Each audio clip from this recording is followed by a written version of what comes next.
Uh, Good afternoon.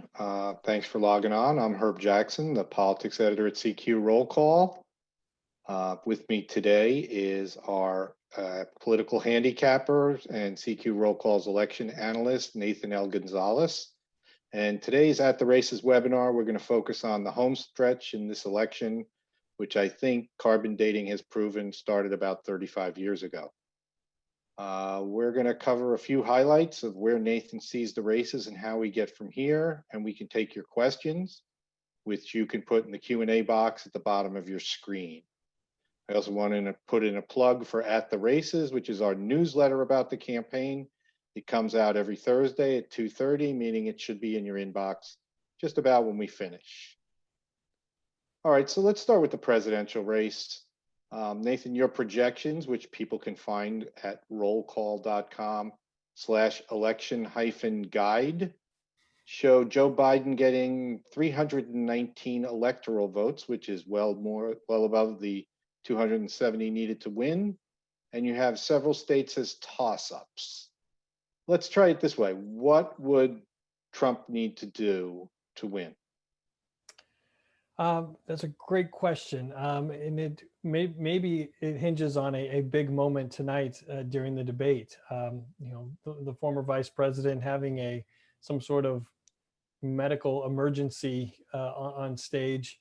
The fact of the matter is that the trajectory, the status quo of this race is not great for the president. I know that we're all supposed to walk on eggshells because of 4 years ago, and the easiest thing for me to do is to tell everyone it's a toss up to make sure that I'm not wrong, but that would just be ignoring the data. And right now at the national, state, and House district level, the numbers show that Joe Biden has the advantage in this race. You mentioned the 319 electoral votes where we see Biden with the advantage now, but he is definitely in the mix in North Carolina, Georgia. We have North Carolina in toss-up, as well as Ohio, Iowa, and Georgia, and so that number could creep higher. I'll go as far. I mean, I'll put it on the line here, Herb. I think that the likelihood of Biden getting more than 319 electoral votes might be greater than President Trump getting 270. And I don't know. I as those words come out of my mouth, I realize what we were saying 4 years ago, but this is just a fundamentally different race. Why? Why is it different than what was it like 4 years ago that it's not like now? Yeah, so Biden's advantage is both larger, more resilient, and than what Hillary Clinton's was. He's consistently over 50% in key areas. One thing that I'm encouraged by is that we have more data, not just more polls, but more pollsters in the states. I went back and looked at Michigan and Minnesota, for example, where I think some of the key underestimation of Trump's support was 4 years ago. And there were a decent amount of polls, but really only 6 pollsters. These are public pollsters. But this cycle, we're seeing at least double that in the battleground states. I think that's one of the good lessons we learned from 4 years ago, is to focus on the states, focus on the electoral college, not get distracted by the national numbers. So in order for our projections in the presidential race, the projections we're going to talk about in the Senate and the House, in order for that to all be wrong, you're going to have dozens of pollsters, partisan and nonpartisan, public and private, all making a methodological mistake, independent of each other, and making that mistake in the same direction. And that could happen. I'm open-minded about that possibility, but I just don't think it's the most likely outcome. Okay. And what about the October surprise, something like a Hunter Biden revelation that, causes people to turn against Joe Biden?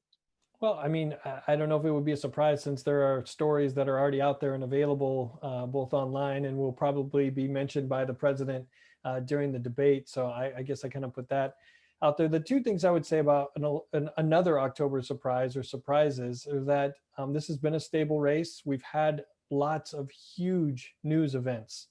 And Joe Biden has had a consistent advantage. And I think in large part because opinion has really solidified around the president. Most Americans, I'll say the vast majority of Americans have already decided whether they like the president or not, and whether they're going to support the president or whether they're going to vote for the president or not. And so that's when news events happen, most people just fall back into the camps that they were in before that event took place. There's that piece. And then there's just the time factor. Right now we're at tens of millions of voters have already voted. And by the time we get to November 3rd, it's going to be probably 70 million at least voters will have already cast a ballot. And so any news event that happens on Halloween or in the first couple of days of November, the impact of that is muted because of the large number of people who have already made their decision.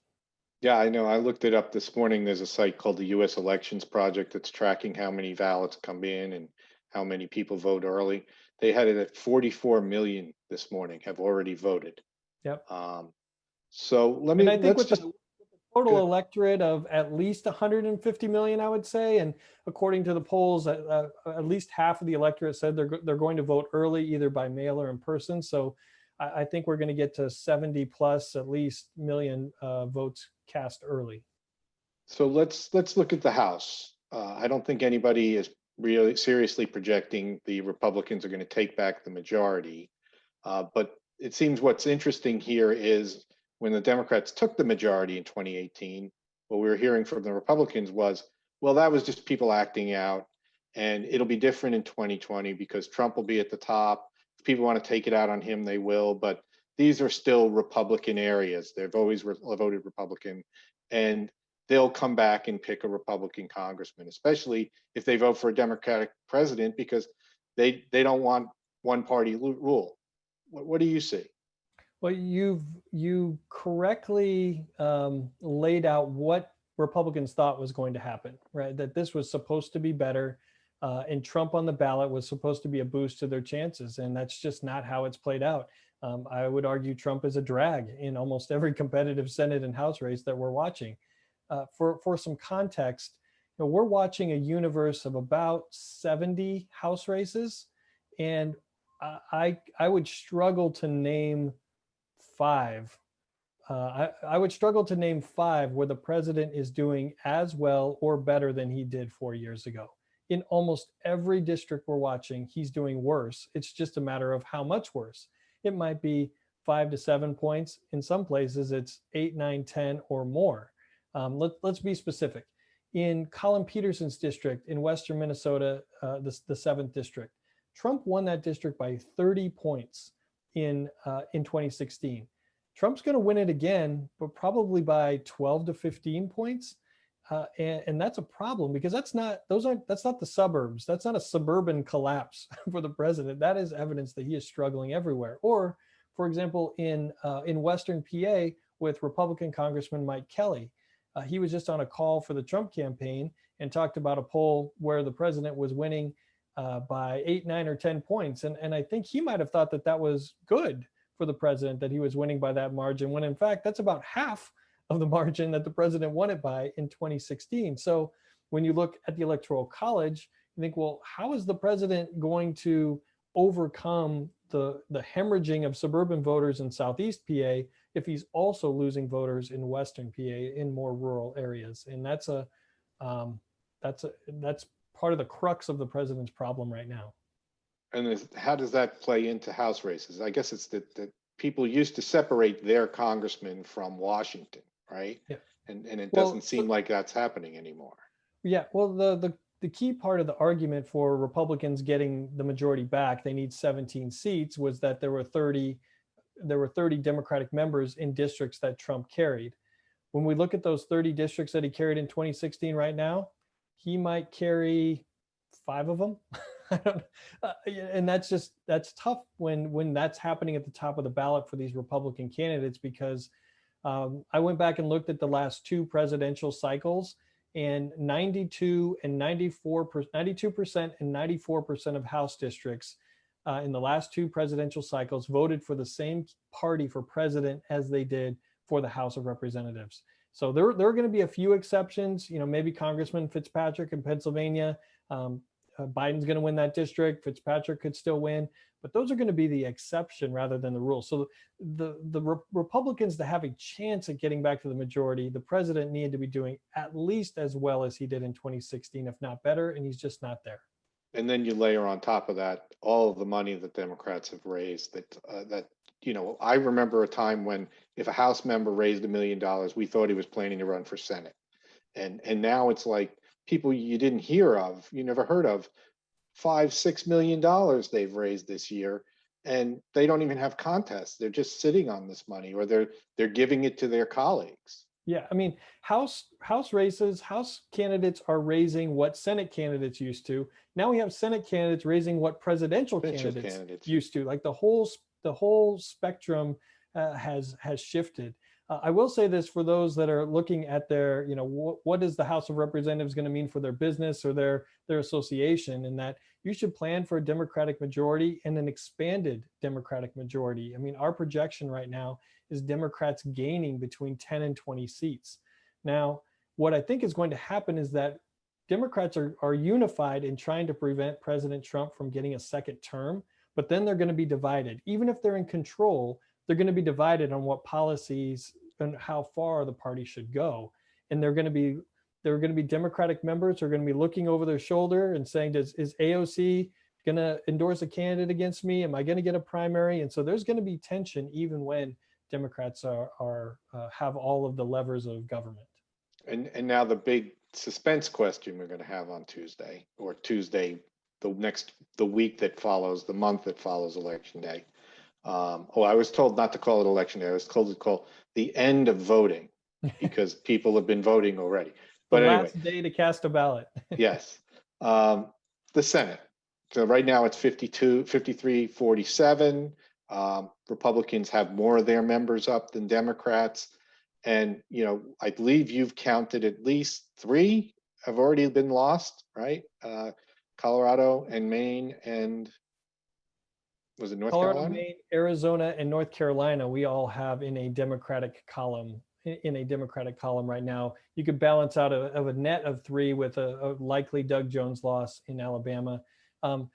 I think Democrats are likely to gain control. Our current projection is a Democratic gain of 4 to 6, which 4 would be a majority. They could even get control with gaining only 3, and then Vice President winning the White House, because then Vice President Kamala Harris could break any 50-50 ties. But I think the fight for control of the Senate is actually closer than the presidential race right now. I mean, I'm less certain about which party is going to control the Senate than I am about who has the advantage in the presidential race, if I can sort of tear those out a little bit. What we're watching in But particular, why is that if you think that people don't vote differently for president and senator? I just think a lot of these Senate races are closer than what the Electoral College battleground states are right now. And yeah, and these are more fluid. I guess there's a little bit more fluidity to the races in the Senate. So, I mean, the bottom line, I think Biden is likely to win. I think Democrats are going to get control of the Senate, and Democrats will expand their majority in the House.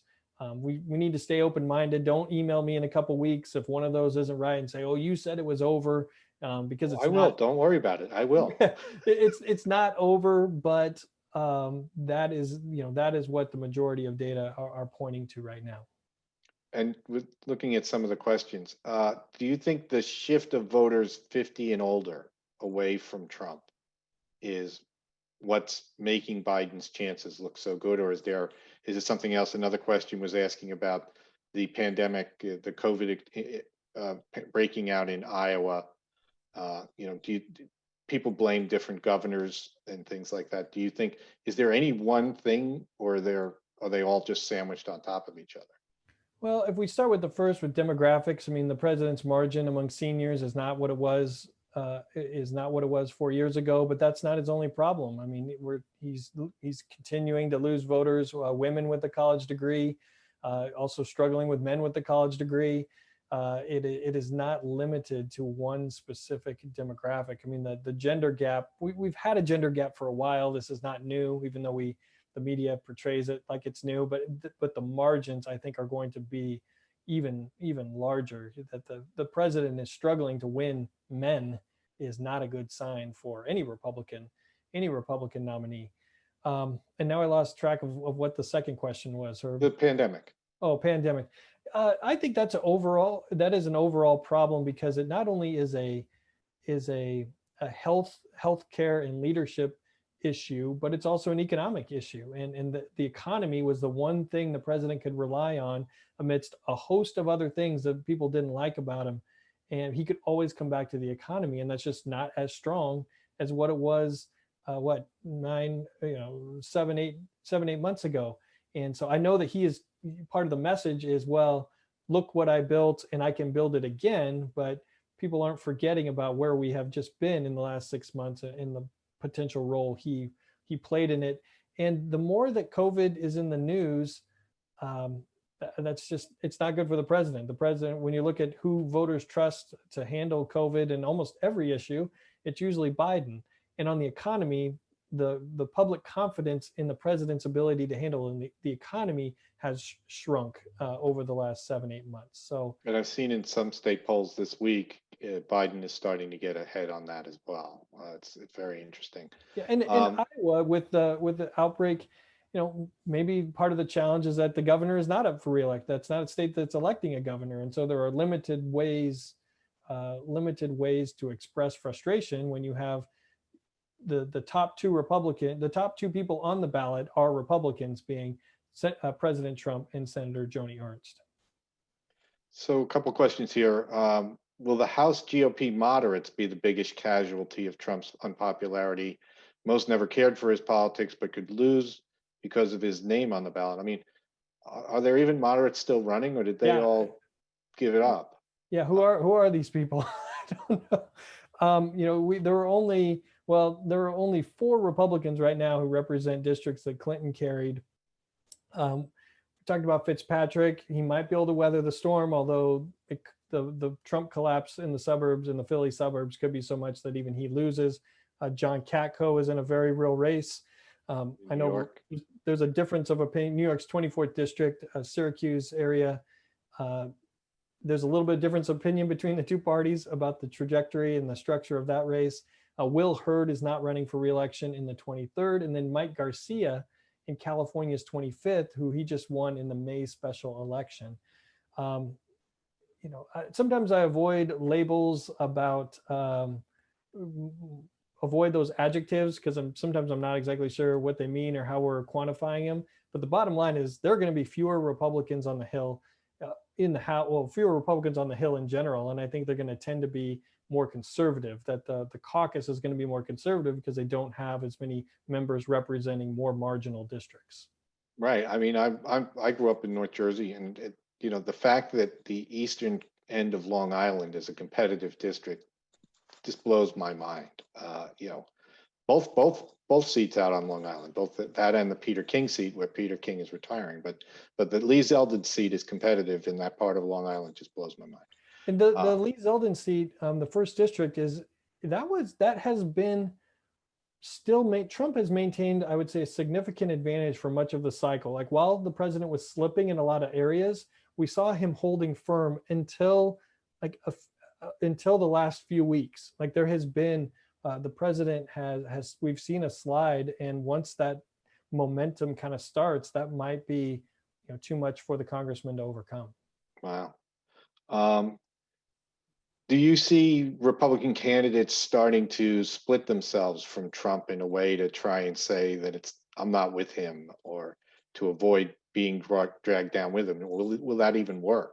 No, I mean, I think Republican candidates, instead of being explicit about that, it's change the subject, right? It's talk about what they've done, what they've delivered for their district or their state, and not overtly criticize the president, because I think they have learned a lesson from 4 years ago with what happened to Dean Heller in Nevada in the Senate race, and Senator Kelly A out of New Hampshire, who kind of tried to distance themselves after the Access Hollywood tape, and they ended up losing. And it doesn't even matter if them distancing themselves was the reason.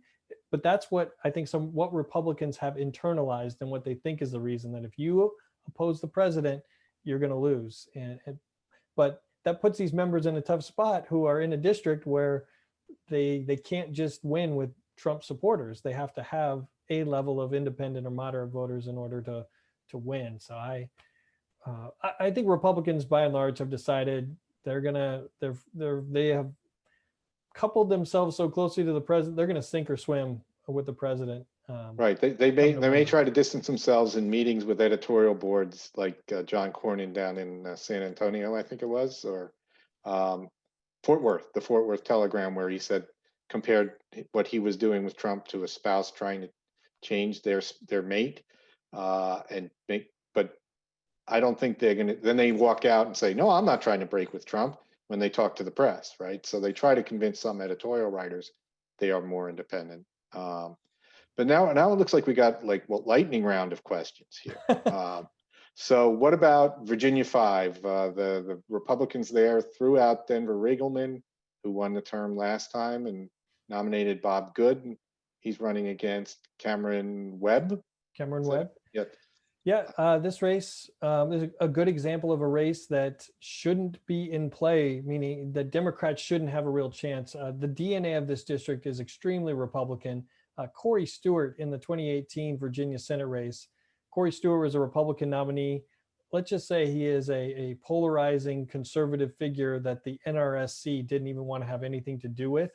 He got crushed statewide and still won this district. So with that in mind, we have been slow in how we have changed our ratings, but we have progressively. It started the cycle as solid Republican. Now we've got it all the way up to tilt Republican, which is just before toss up. And Democrats have a legitimate shot at this. And so that's, I guess it's bad news for Republicans when the 5th district is competitive, because that also means the Republicans are struggling to take back, the 2nd district with Congresswoman Elaine Luria, or the 7th district with Congresswoman Abigail Spanberger. Those are more Democratic than that 5th district. And so Virginia is a good microcosm of the Republican struggles nationwide. Yeah, I mean, Virginia used to be a purple state, but now they've got both senators, they've got the governor, they turned the legislature last year, and now we're talking about even more House districts. I mean, is this a Trump thing, or is this people have turned away from Republicans as a brand? Yeah, well, I would go back one step and say Virginia was a red state for a while. It was supposed to be the launching ground for Presidents George Allen and Presidents Bob McDonnell, and that didn't. It had a very short stint as a purple state, and then or Commonwealth. I'm going to get a couple emails about that, and then shifting to blue. But you bring up a great point that not only applies to, I think, Northern Virginia and Hampton Roads, Norfolk area, but places like Orange County or just the suburbs in general, right? How much of this is driven by President Trump? And if indeed President Trump loses, what happens, right? Was this shift because of him personally and a rejection of him personally, or did he just accelerate a shift that was already happening? And what I think a key piece of this is going to be is how Democrats act when they get in office next year and in the next Congress, because I can foresee if Democrats win big, they're going to say, we have a mandate and we got to go big, and they're going to try to legislate to the left. And if that happens, I can also envision places like Orange County, California, who say, well, wait a minute, we didn't like President Trump, but this is exactly why I didn't vote for a Democrat for 40 years, because I didn't want all this craziness. And Right. So Republicans could bounce back fairly quickly in 2022 if Democrats overreach, and then there is a backlash from independent or moderate or soft Republican voters who rejected the president. Right, and as our colleague Kate Ackley said in this webinar last week, you'll have, if they take the Senate, you'll have Chuck Schumer leading the Senate, and Chuck Schumer has seen, the number 3 in the House leadership 4 years ago get knocked out in the New York primary, and then this year it was Eliot Engel get knocked out in the New York primary. Chuck Schumer is up in 2 years. You know, worrying about New York City liberals getting mad at you because you're not liberal enough is got to be somewhere on Chuck Schumer's mind. But I did not notice, and I apologize to people. There are about 30 questions in here.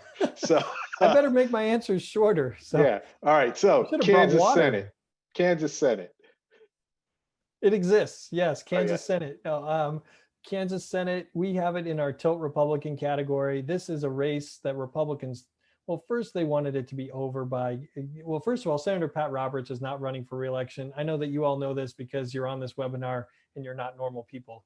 But the Republicans tried to end it by getting Mike Pompeo into the race. He obviously declined. Then they were going to end the race by making sure Roger Marshall got through the primary and not Chris Kobach. And that just hasn't happened. Roger Marshall took on significant negatives during the primary. He hasn't really recovered.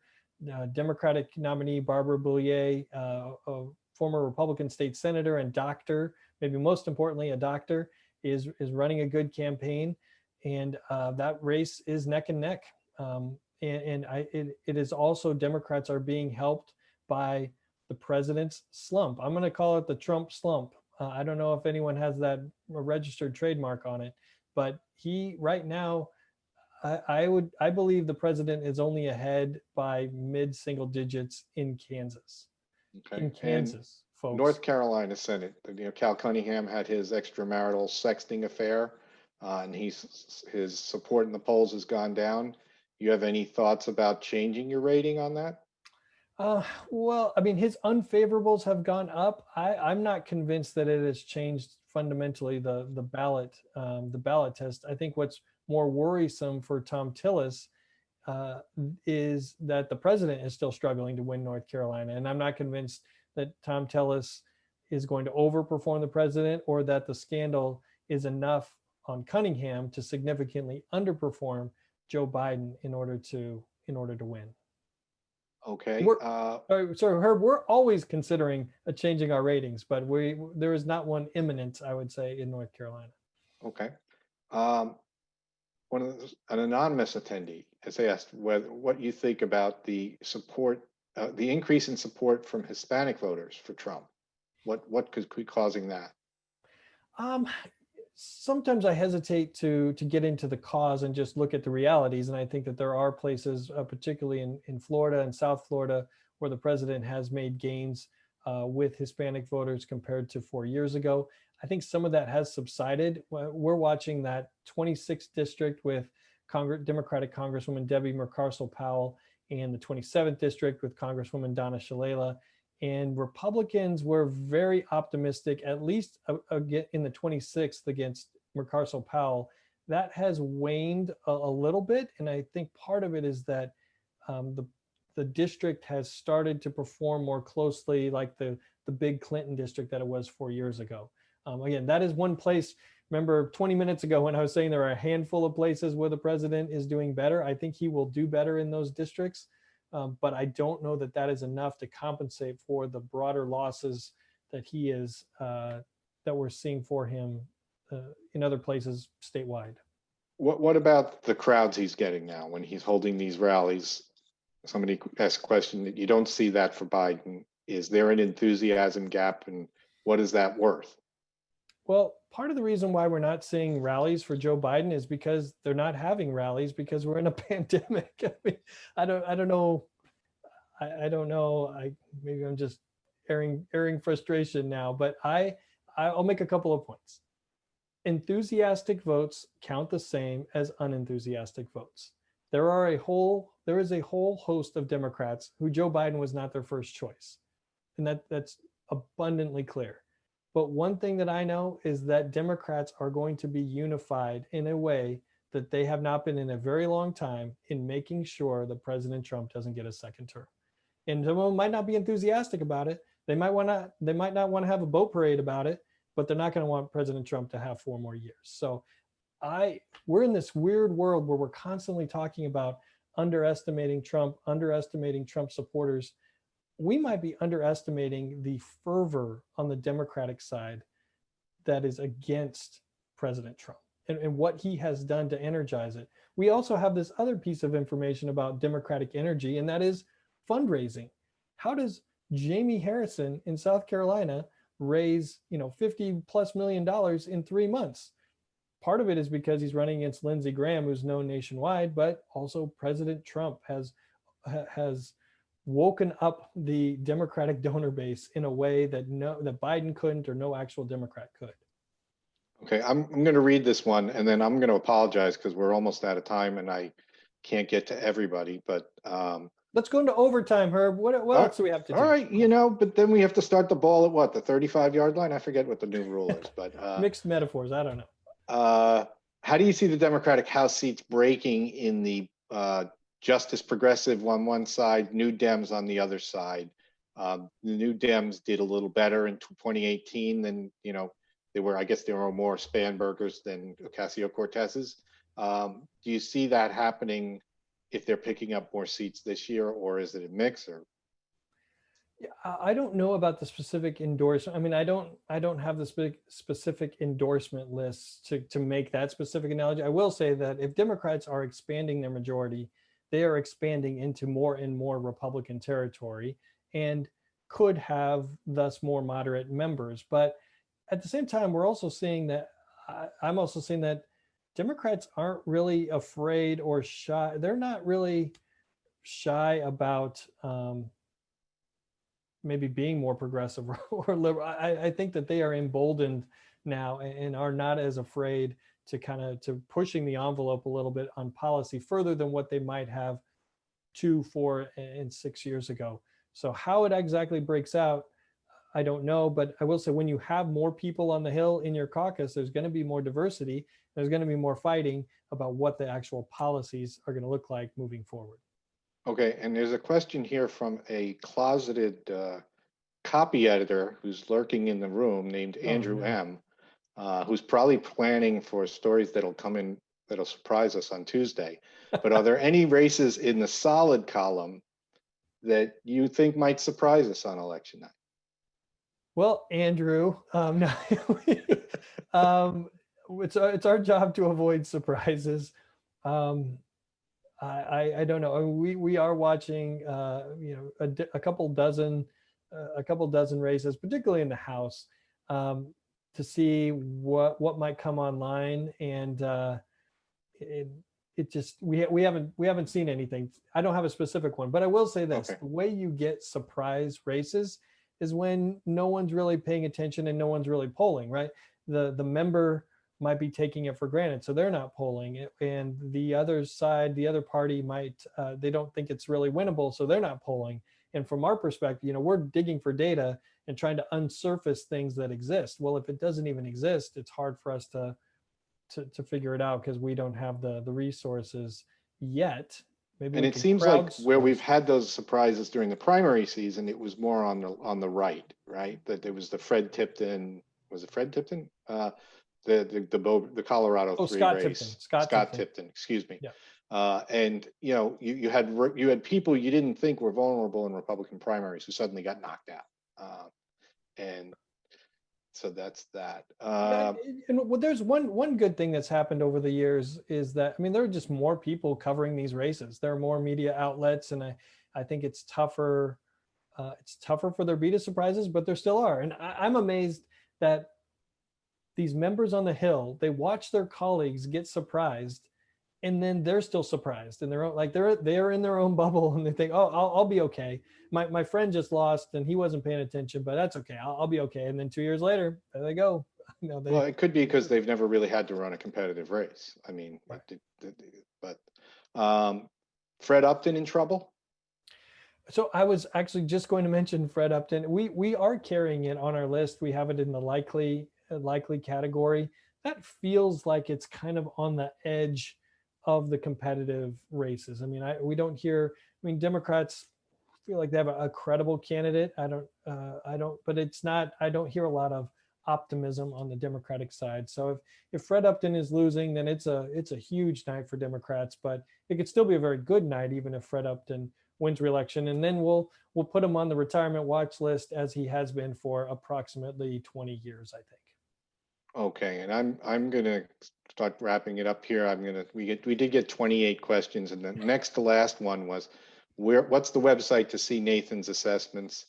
Roll call carries Nathan's ratings at rollcall.com/election-guide, Mhm. but Nathan's are also up on a site called Inside Elections.